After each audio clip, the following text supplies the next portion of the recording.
Hey guys, তো তোমরা সবাই কেমন আছো? আজকে যাবো একটা বিয়ে বাড়িতে, সেই জন্য রেডি হয়ে গিয়েছি। এখানে আমি ফুল কমপ্লিট।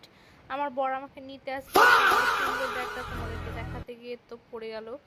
তারপর আমি আর একবার নিজের মুখটা ঠিকভাবে দেখে নিয়ে আমার বরের কাছে চলে এলাম। দুজনে মিলে অনেক দিন পর একসঙ্গে বের হয়েছি, সেই জন্য খুব ভালো লাগছিল। অনেক গল্প করছিলাম দুজনে মিলে। চলে এসেছি বিয়ে বাড়ির প্রায় কাছেই, তার বেশি ভিডিও করা হয়নি, একদম বিয়েবাড়ির সামনে গিয়ে করে নিলাম আর কি। যাচ্ছি এবার বউয়ের কাছে। বর বউয়ের দুজনেরই দেখা পেয়ে গিয়েছি। দেখা করার পর কফি খেতে আমার ভালোই লাগে। তারপর আমার বর এবং ওর বন্ধু একসঙ্গে একটু সময় কাটাচ্ছিলাম।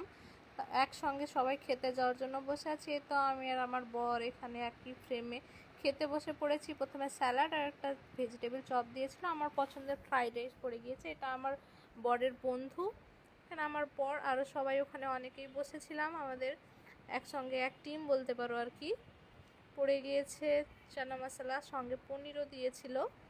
আমার ফেভারিট চিকেন, যেটা আমি খেতে খুব পছন্দ করি, একটা মিক্স ভেজ ছিল, সঙ্গে ভাতের সঙ্গে মেখে শেষ পাতে পড়ে গিয়েছিল চাটনি আর